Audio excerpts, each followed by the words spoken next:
The always thought betrayal would look like lipstick on a collar or a text that popped up at midnight. I never imagined it would hide inside a cap table, sitting there in black and white, behind preferred shares and dilution, like a trap spelled in legalese. My name is Emily, and until 3 months ago, I believed my husband, Nate, was building something honest. He used to joke that I was his first investor. "You believed in me before I had a pitch deck," he'd say, kissing my forehead while I balanced our spreadsheets and moved money around to cover the months his startup bled more than it breathed. I didn't mind. I'm an accountant. Numbers are my love language. I know that new businesses run lean and messy before they sprint. I also know the difference between a risk and a lie. "She's just helping my startup," Nate told me, the coworker. She was one of those people who always looked camera-ready. Glossy hair, sharp blazer, heels that clicked like punctuation.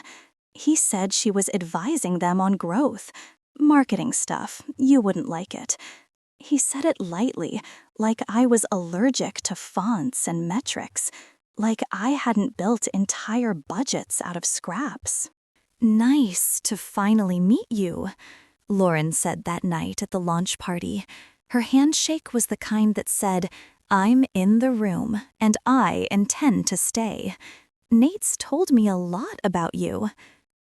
"Only the good parts, I hope?" I replied, half joking. She smiled. "All parts are useful." I laughed because I didn't know what else to do. Later, when I refilled champagne flutes at Artisan Island, I asked Nate, "What exactly does she do for the company?" "Introductions," he said.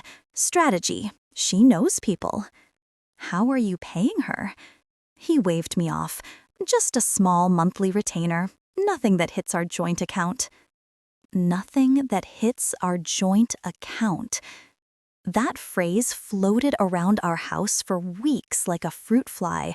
It bumped against the dishes, hovered over our couch, buzzed in the dark when I tried to sleep. I'd glance at our bank app, habit, reflex, my version of doom scrolling, and see the purchases march by. Groceries, utilities, my student loan, his hosting fees, a mysterious monthly withdrawal labeled Partnership Services LLC for $4,800. "What's Partnership Services?" I asked, for takeout, setting my phone face up on the table. He blinked. "Oh, that's a software tool. I need it for CRM and, lead gen. It's complicated." "It's almost $5,000. Nate speared a dumpling. "The expensive tools work. We're about to close an angel round. You'll see." "Close an angel round? You'll see." He said it with the faith of a man who's never stared at a negative balance and felt his lungs shrink. I wanted to believe him. I told myself, growth looks like chaos, and even honest men become slippery when they're chasing a runway. Around the same time, he started coming home at odd hours. Working late, he'd text, investor call over drinks. Sometimes he was just unreachable. His notifications were silenced, a new habit. When I asked what bar he'd been at, he'd shrug. "That little place near the office." When I offered to meet him for a happy hour once, he tensed. Probably not a good night, too crowded. At work, my manager asked me to review a portfolio company's filings, routine due diligence. I skimmed through their cap table, their shareholder agreements, and their service contracts. It lulled me into a calm rhythm, a language I spoke better than English. That night, after Nate fell asleep on the couch with his laptop open, that calm rhythm followed me home. I took one small peek. I looked at his company's Delaware filings, the ones he'd sent me months ago to admire their new logo on a real legal document. It felt like peeking at a baby picture. That's when the first crack hummed. An updated certificate of incorporation had been filed 2 weeks prior, new shares issued. I pulled up the cap table from their data room, something he'd left accessible on Dropbox, probably assuming I wouldn't look. The name struck me like a slap, neat and cold. Partnership Services, LLC, 40% equity. 40%. Almost half of his company is in the hands of a ghost. My mouth went dry. I scrolled to the subscription agreements. The capital contribution looked off. A series of transfers had been recorded as in-kind services with corresponding cash infusions. I recognized the amounts, $4,800, repeated monthly, from our joint account. I reread the line so many times that the numbers blurred. I pressed my hands flat on the table, feeling the cool wood, and my pulse trying to escape through my palms. It wasn't a software tool. It was an entity. And it owned almost half of everything Nate had been promising was ours. I clicked through more documents, hands shaking. There were board minutes, signatures, Nate's, his CTO's, and another, Lauren Bradford, managing member, Partnership Services, LLC. Lauren's face lit up in my memory. All parts are useful. I heard her heels again, the click-click, that now sounded like a countdown. I opened our bank history and traced every Partnership Services LLC payment. My stomach turned as months formed a pattern, a rhythm in the red. The next morning, I hired a lawyer. I didn't tell Nate I was taking the day off. I didn't tell Nate I'd looked.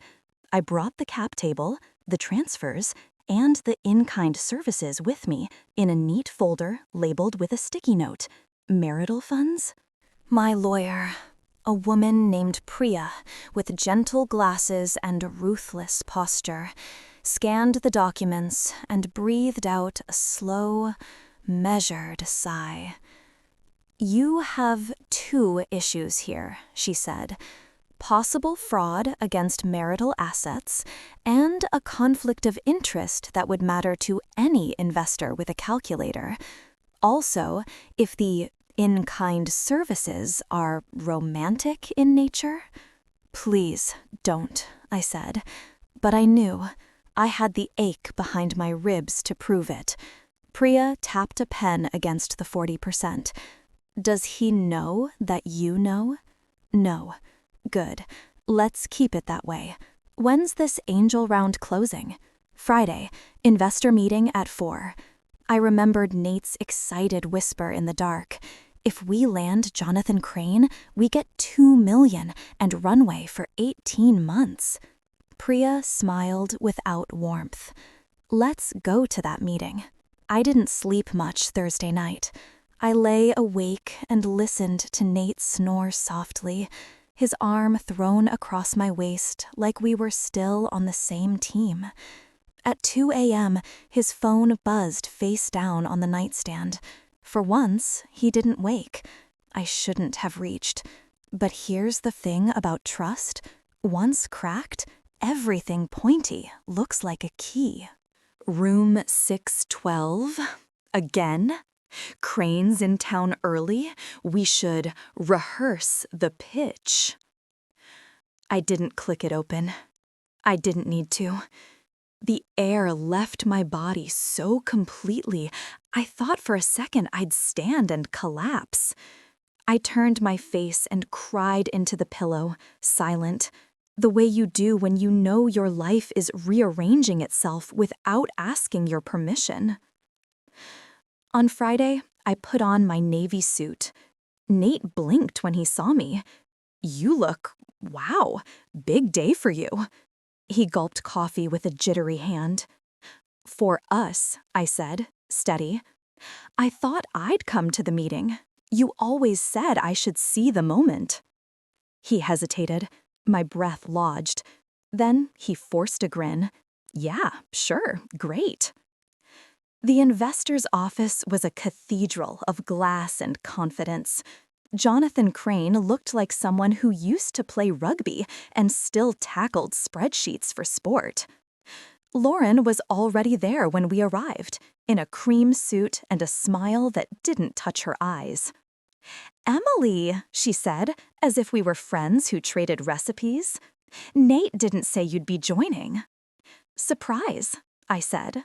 We all shook hands. We all sat.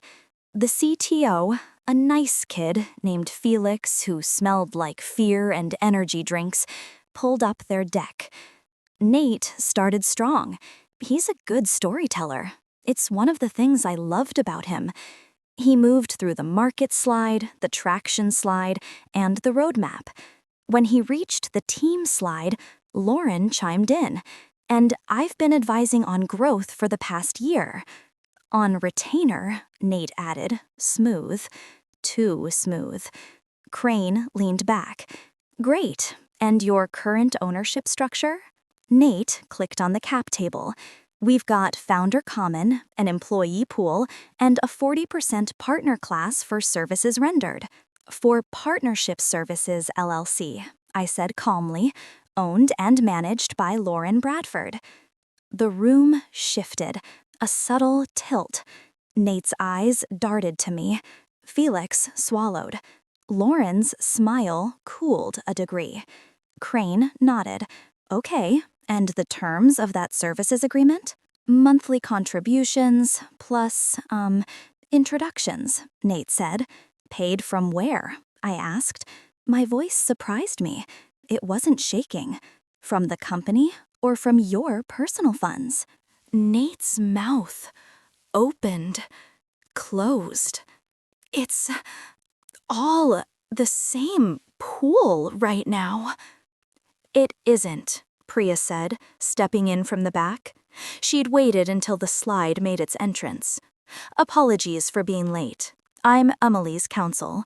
I have documentation showing funds were taken from a joint marital account without spousal consent to subsidize a partner entity that now owns 40%.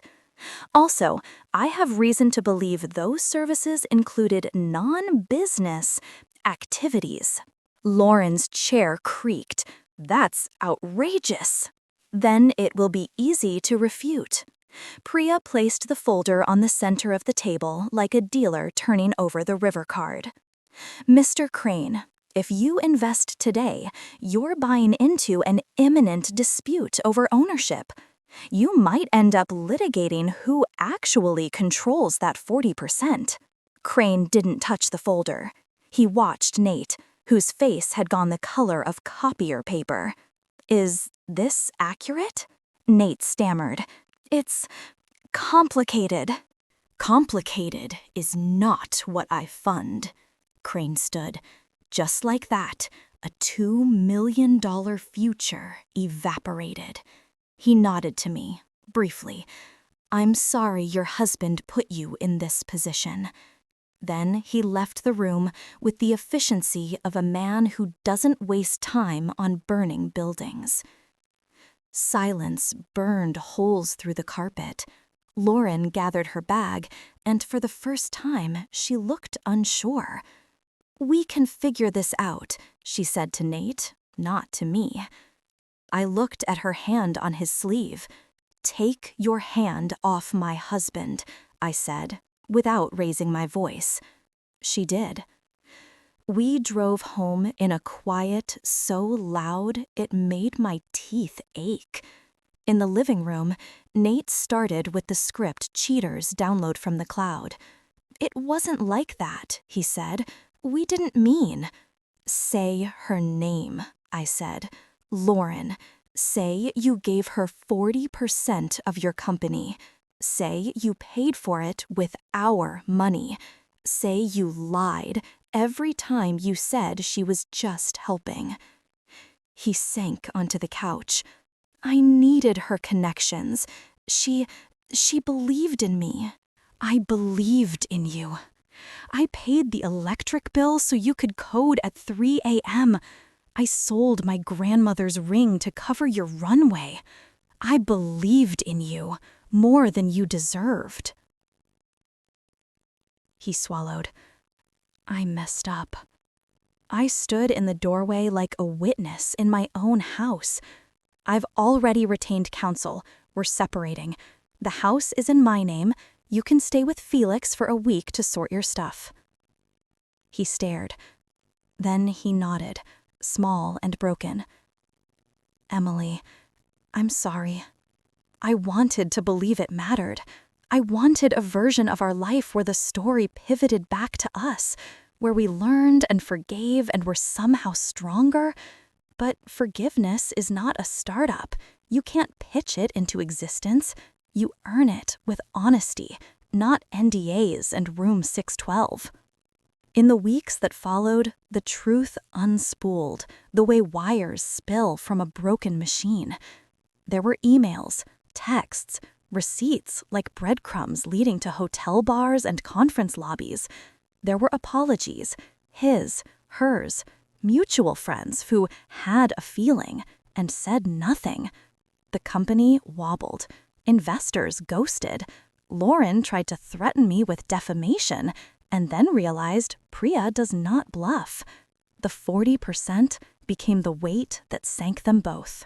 I moved through my days in measured steps, like a person relearning gravity.